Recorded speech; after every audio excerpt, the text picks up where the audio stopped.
that the challenges of always being asked to do something new and different was really what kept me excited about living in Korea.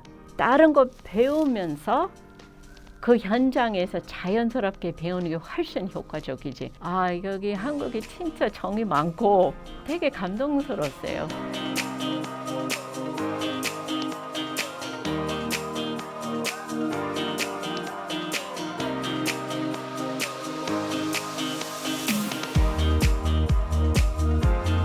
I first came to Korea in 1980 as a United States Peace Corps volunteer. And at that time, I worked in a rural health clinic treating tuberculosis patients. Following that, I spent about 14 years managing a traditional percussion ensemble called Samonori. And during that time, we toured the entire world introducing Korean music overseas. Following that, I worked for about 10 years for Newsweek Korea. That was a translated version of the American magazine called Newsweek. Then after that, I worked for several years for Nami Island as head of their cultural projects division. And I still am a member of the Nami Island community. I am the foreign minister of Nami Island. And for the past 14 or so years, I've worked for the Daesung Group, and I assist our chairman in his overseas activities, and I'm also the vice president of our portal site korea.com. So I've been very busy over the past 40 years. There are basically two types of jobs that I had had in Korea. First type were jobs that I actually created myself. In other words, there wasn't a set position that I was asked to work for. So I had to be very creative and very innovative in what I did. And very often that was kind of a pioneering type of job experience. The other types of jobs I had were jobs normal. There was a position and I was hired to fulfill that position. So basically, two types of job experiences. I've spent a much longer time working in positions where I actually created my own job. I think that's very important point for people to prepare themselves before they come to Korea and start working is that, yes, you will have many, many good experiences. And for me, my good experiences were based on the fact that I was very young when I started out. So I was 21 years old. And so people weren't afraid to teach me and correct me. If I had been older, they might have been very reluctant to do that. Or if I had a prestigious title, I might not have wanted to do that. But really, they were always correcting me, always teaching me, so I was always learning. And every day was a new and very interesting experience, but obviously very challenging. The lows that I've had were when I thought I'd take an easy job.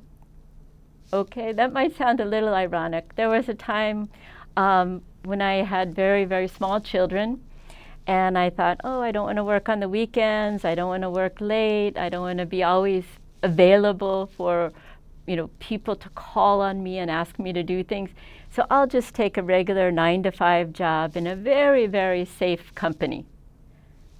That was the worst choice I ever made, because I realized that even though there were difficult times and times where I didn't feel that I had my own personal time, that the challenges of always being asked to do something new and different was really what kept me excited about living in Korea.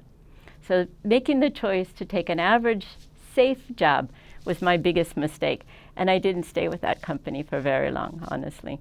Well, I think the first thing you might want to decide is that, are you going to make the effort to learn Korean to the point where you communicate with your colleagues in Korean most of the time? Or are you going to bring to that company a very unique skill that doesn't necessarily require that you speak Korean at the company? For example, if you have background in some sort of technology field, or if you have background in game development, that's a huge area here, and they're always looking for new people.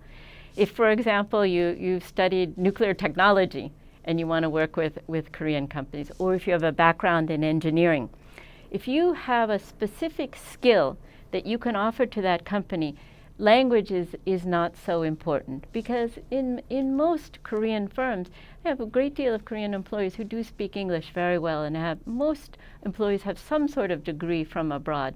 So essential communication can be handled in English. If you're interested in working on the cultural side, for example in organizing festivals or performances, or working with your Korean colleagues on developing plays, drama, maybe that type of cultural content, I would suggest that you get as much Korean language ability as you can before you start working here in Korea. I think that's a very, very good question, and I think it's very important that before you do anything, that you have a contract signed, and that you understand exactly what your employers are expecting of you, and also be prepared to fill your obligations toward them, and be prepared to conduct yourself in terms of your personal behavior in a way that's appropriate for Korean society. Korean companies have come a long, long way in terms of sexual harassment issues. This used to be more of a problem. At my company, all large companies are required to train their employees on what is appropriate behavior in the workplace, such as language, behavior, how you approach employees, what kind of personal questions you can ask or not ask. And every year we have 2 training sessions twice a year where we talk about these issues. And there are ways that you can report if you feel like you've been sexually harassed or you're being unfairly treated, that anonymous ways that you can report these types of things. So hopefully these incidents are handled in a very proper way and you don't feel discomfort in your workplace. But these types of human relation issues at companies have really developed in a very positive way over the past 5 or 6 years. 한국에 와서 일하고 싶으신 분들한테 희망 갖고 낙천적으로 한국 좀 봐달라고 그래서 이거 참 화려하게 입고 왔습니다. Together on your path to fulfilling your dream with Job Pass Korea.